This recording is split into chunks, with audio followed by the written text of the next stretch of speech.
Hello students, हमने last video में question किया था अमेरिकी सर्वोच्च न्यायालय का गठन व शक्तियों का वर्णन करो। तो बड़ा इंपॉर्टेंट क्वेश्चन था। अब इसी सर्वोच्च न्यायपालिका से संबंधित ही अमेरिका का एक और नया क्वेश्चन है। अमेरिका सर्वोच्च न्यायालय की न्यायिक पुनर्निरीक्षण शक्ति पर एक नोट लिखो। अब ये क्वेश्चन देखो, पहले क्वेश्चन समझो। ये क्वेश्चन कई तरीके से आ सकता है कि अमेरिका की सर्वोच्च न्यायालय की न्यायिक पुनर्निरीक्षण शक्ति के आलोचनात्मक वर्णन करो, न्यायिक पुनर्निरीक्षण शक्ति की विशेषताओं का वर्णन करो, या उपयोगिता का वर्णन करो, या ये वर्णन करो अमेरिका की न्यायिक पुनर्निरीक्षण शक्ति का वर्णन करते हुए बताओ कि क्या अमेरिका सर्वोच्च न्यायालय इस शक्ति का प्रयोग करके संसद का तीसरा सदन बन जाता है। तो ये क्वेश्चन कई जिस हिसाब से क्वेश्चन पूछा जाएगा, लास्ट का जो पैरा है वो कंक्लूजन वाला, वो आपका क्वेश्चन के अकॉर्डिंग हो जाएगा, बाकी सारा कुछ सेम आएगा। तो अब सबसे पहले हम इसमें देखो, मैं आपको मेन बातें बता दी इसमें आएगा क्या क्या चीजें। सबसे पहले आएगा न्यायिक पुनर्निरीक्षण का अर्थ। तो पहले इसका अर्थ बताना है प्रॉपर, न्यायिक पुनर्निरीक्षण का अर्थ क्या होता है। तो ध्यान से समझना, न्यायिक पुनर्निरीक्षण नाम से पता चला, न्यायिक दोबारा से निरीक्षण, जांच पड़ताल करना कि जो विधान पालिका, आपको पता है कि शक्ति प्रतिगण का सिद्धांत है, कार्यपालिका, विधान पालिका और न्यायपालिका, सरकार के ये तीनों अंग हैं। विधान पालिका कानून बनाती है, कार्यपालिका लागू करती है और न्यायपालिका उन कानूनों की न्यायिक जांच करती है। तो न्यायिक पुनर्निरीक्षण के द्वारा न्यायपालिका विधान पालिका द्वारा बनाए गए कानूनों और कार्यपालिका द्वारा दिए गए आदेशों को की न्यायिक जांच करती है। अगर कोई कानून या आदेश हमारे संविधान के नियमों के खिलाफ है तो न्यायपालिका ऐसे कानूनों को न्यायिक पुनर्निरीक्षण शक्ति के द्वारा रद्द कर देती है। तो न्यायपालिका की इसी शक्ति को क्या नाम दिया गया? न्यायिक पुनर्निरीक्षण। न्यायपालिका द्वारा विधान पालिका और कार्यपालिकाओं के आदेशों की, कानूनों की न्यायिक जांच करना। कोई कानून या आदेश सर्वोच्च न्यायालय के संविधान के नियमों के खिलाफ है तो उसे क्या कर सकते हैं? रद्द कर सकते हैं। तो ये था न्यायिक पुनर्निरीक्षण का अर्थ। तो मुंड्रो ने भी बड़ी अच्छी बात की है कि न्यायिक पुनर्निरीक्षण सर्वोच्च न्यायालय की वह शक्ति है जिसके द्वारा सर्वोच्च न्यायालय कार्यपालिका के कानून और विधान पालिका के कानून और कार्यपालिका के आदेशों को असंवैधानिक घोषित करके उन्हें रद्द कर सकती है। तो ये था न्यायिक पुनर्निरीक्षण का अर्थ। अब इससे क्या है, इसका अर्थ के बाद डेफिनेशन दे दी मुंड्रो की आपने, एक परिभाषा, मतलब मैं मेन हेडिंग लिख रही हूँ कि आपको क्वेश्चन में क्या क्या देना है। परिभाषा एक से ज़्यादा भी डाल सकते हो, नहीं तो एक मुंड्रो की बड़ी अच्छी डेफिनेशन है कि सर्वोच्च न्यायालय की वह शक्ति जिसके द्वारा वह विधान पालिका के कानून और कार्यपालिका आदेशों की न्यायिक जांच करती है। अगर वो संवैधानिक हैं, कानून के खिलाफ है, संविधान के नियमों के खिलाफ हैं, तो न्याय संवैधानिक घोषित करके रद्द कर सकती है। ठीक है, तो ये था आपका परिभाषा। उसके बाद है इससे संबंधित दो बातें, मेन ये आपको ये दो बातें, पहले आप इसके बारे में जानोगे इसका वैधानिक मान्यताएं, और इसके बारे में एक बात क्या लिखोगे? संवैधानिक मान्यता। ये बात जरूर लिखनी है। क्या था, जब संविधान अमेरिका का बना था उस समय कोई न्यायिक पुनर्निरीक्षण शक्ति जैसा कोई वर्ड था ही नहीं। उस समय अमेरिका के सर्वोच्च न्यायालय को न्यायिक पुनर्निरीक्षण शक्ति का कोई अधिकार नहीं दिया गया था। सबसे पहले 1803 में मार्बरी बनाम मेडिसन मुकदमा जब सर्वोच्च न्यायालय के सामने आया था तो सर्वोच्च न्यायालय ने उस समय विधान पालिका के कानूनों और आदेशों का जांच की थी और वो देखा था कि वो संविधान के नियमों के खिलाफ है तो उन्हें रद्द घोषित कर दिया था। और उसके बाद से सर्वोच्च न्यायालय का ये हिस्सा बन गया, न्यायिक पुनर्निरीक्षण एक शक्ति का नाम दे दिया गया और उसे संविधान में भी मान्यता दे दी गई कि सर्वोच्च न्यायालय की शक्ति में से ऐड किया जाए कि वो विधान पालिका और कार्यपालिका के आदेशों को और कानूनों की न्यायिक जांच कर सकती है।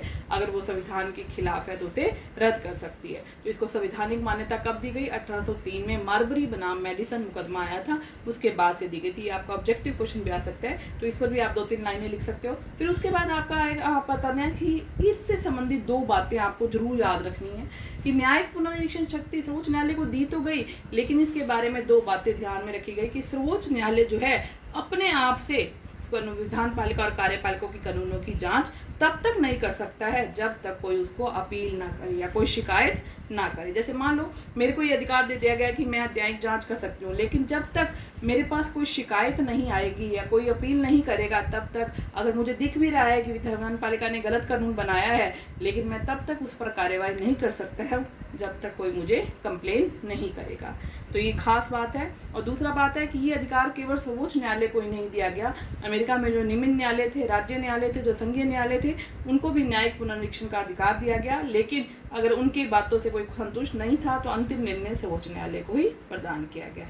तो न्यायिक पुनर्निरीक्षण से संबंधित ये 2 बातें जो हैं वो सबको ध्यान से समझनी है। तो ये था न्यायिक पुनर्निरीक्षण का एक बेस, जिसमें हमने क्या बताया, न्यायिक पुनर्निरीक्षण क्या है, उसकी परिभाषा, फिर उसके संवैधानिक आधार, मतलब उसको कब संवैधानिक मान्यता दी गई, और उसके बाद उससे संबंधित 2 महत्वपूर्ण बातें। अब हमारा आता है न्यायिक पुनर्निरीक्षण की उपयोगिता। इसका क्या महत्व है, इसकी क्या उपयोगिता है, क्यों ये इसको संवैधानिक मान्यता दे दी गई। तो सबसे बड़ी महत्ता क्या थी, शासकीय जो व्यक्त लोग थे उनकी तानाशाही पर रोक। जो सत्ता में जो लोग थे, जो जैसे कार्यपालिका में, विधान पालिका में, वो अपनी मनमानी नहीं कर सकते। वो कोई भी ऐसा कानून, कोई भी चीज़ संविधान से ऊपर नहीं है, तो वो कोई भी ऐसा कानून नहीं बना सकते हैं जिससे देश में उनकी तानाशाही समाप्त हो, स्थापित हो और संविधान के नियमों की धज्जियां उड़ जाए। तो सबसे पहला काम, सबसे पहली उपयोगिता क्या थी, जो सत्ताधारी लोग थे उनकी तानाशाही पर अंकुश लगा दिया गया।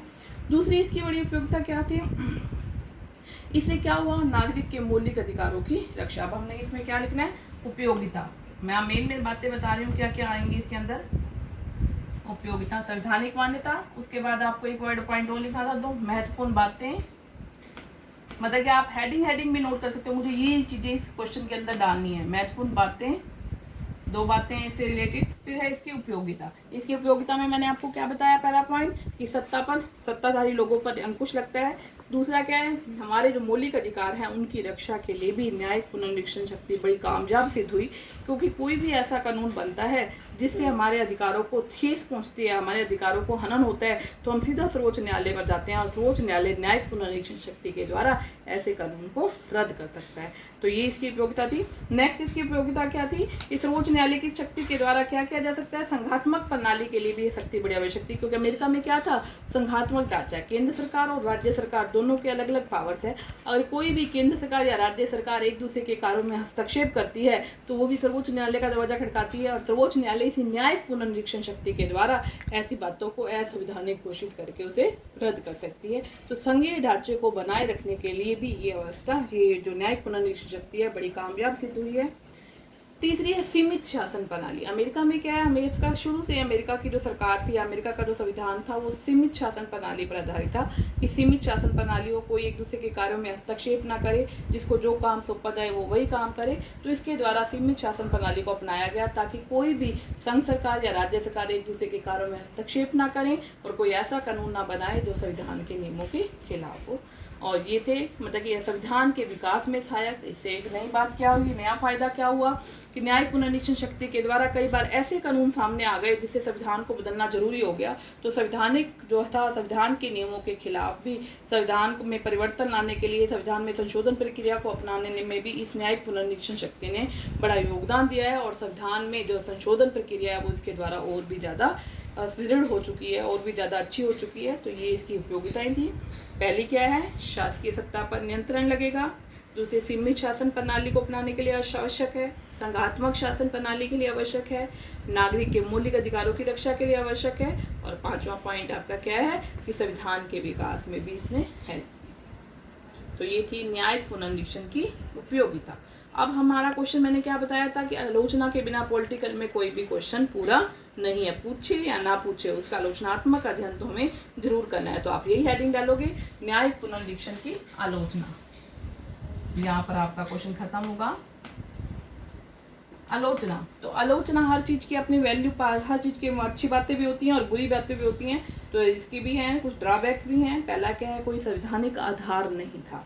1803 में एक मुकदमा आया मार्बरी बनाम मेडिसन, तब से इसको कुछ थोड़ी सी संवैधानिक मान्यता मिली, लेकिन जब संविधान का निर्माण हुआ था तो इसको कोई आधार प्राप्त नहीं किया गया था। और दूसरी बात क्या है, इससे क्या है, शक्ति पृथक्करण के सिद्धांत को ठेस पहुंची है।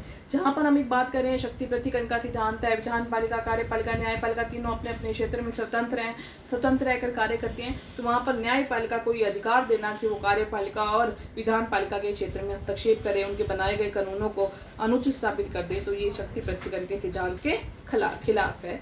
नेक्स्ट तीसरा पॉइंट क्या है, इससे क्या हो जाती है, न्यायपालिका की तानाशाही स्थापित हो जाती है। न्यायाधीश जो है वो जनता के द्वारा चुने हुए व्यक्ति भी नहीं होते हैं, तो लेकिन क्या है, वो न्याय पुनरीक्षण शक्ति के द्वारा विधान पालिका और कार्यपालिका दोनों से ऊपर उठकर और सब उनके बनाए कानूनों को रद्द कर सकते हैं। और कई बार वो राजनीति को सहारा लेकर भी, क्योंकि कोई भी व्यक्ति राजनीति से अलग नहीं है, राजनीति से जुड़ा हुआ है, मान लो उसे कोई भी बात राजनीति आधार पर पसंद नहीं आई है तो वो क्या कर सकता है, उसको रद्द कर सकता है। उसके बाद आपके क्या पास, उसके बाद क्या है आपका कि रूढ़िवादिता पर आधारित। इसमें क्या होता है कि जो न्यायाधीश होते हैं वो रूढ़िवादी ज़्यादा लंबे समय तक पद पर रहते हैं, तो पुराने वरिष्ठ लोग होते हैं, तो वो नए कानूनों को कई बार पास होने नहीं देते और न्यायिक पुनरीक्षण का सहारा लेकर ऐसे कानूनों को क्या कर देते हैं, रद्द कर देते हैं, जिससे हमारा कानून जो संविधान जो है वो बदलना चाहिए आजकल के हिसाब से वो बदल नहीं पाता है। और सबसे बड़ी आलोचना क्या है, न्यायाधीश निर्वाचित व्यक्ति नहीं होते हैं, नियुक्त किए हुए व्यक्ति होते हैं। ऐसे व्यक्तियों को ये अधिकार देना कि वो जनता के द्वारा निर्वाचित किए गए व्यक्ति के बनाए कानूनों को रद्द कर दे, तो ये संविधान की, लोकतंत्र की महिमा को चोट पहुंचाता है। तो इस आधार पर भी इसकी आलोचना की गई है। तो ये थी इसकी आलोचना। फिर आप कंक्लूजन में अगर सिंपल सा पूछा जाए नोट लिखो तो सिंपल कंक्लूजन डाल दोगे, चाहे इसकी कितनी भी आलोचना की गई है कि लेकिन ये बड़ा संविधान की रक्षा के लिए, क्योंकि किसी देश का संविधान ही देश का सर्वोच्च होता है, उसकी रक्षा के लिए ये अधिकार देना बड़ा जरूरी था, ताकि विधान पालिका कार्यपालिका अपनी मनमानी ना कर सकें, ऐसा कानून ना बना सकें जो संविधान का हनन करें। तो इसलिए न्याय पुनरीक्षण बढ़े और भी कई देशों ने अमेरिका की नकल पर इस कानून को अपनाया है। भारत में भी न्याय पुनरीक्षण शक्ति सर्वोच्च न्यायालय को प्रदान इसी के आधार पर दी गई है। लेकिन कुछ लोगों का मानना है कि इस अधिकार के द्वारा ये तीसरा सदन बन जाता है, लेकिन ये एक सिर्फ बहाना है, ऐसा कुछ नहीं है। क्योंकि सर्वोच्च न्यायालय के लिए दो महत्वपूर्ण बातें मैंने आपको बताई थी कि सर्वोच्च न्यायालय स्वयं इस शक्ति का प्रयोग तब तक नहीं कर सकता है जब तक कोई व्यक्ति आकर या संस्था आकर उनको अपील ना करे। तो इस वजह से सर्वोच्च न्यायालय की तानाशाही किसी भी तरह से स्थापित नहीं हो सकती है। तो ये था आपका क्वेश्चन, ठीक है बेटा। तो इसको एक अच्छी तरह से पहले आप पॉइंट समझोगे इसमें करना क्या है। न्यायिक पुनरीक्षण का अर्थ लिखोगे, फिर उसकी डेफिनेशन लिखोगे, फिर उसका संवैधानिक आधार क्या है, उससे संबंधित 2 बातें, फिर उसकी उपयोगिताएं 5-6 पॉइंट है, उसकी आलोचना के 5-6 पॉइंट है, और लास्ट का जो पैराग्राफ है वो आपको क्वेश्चन के अकॉर्डिंग डालना है। ओके बच्चे।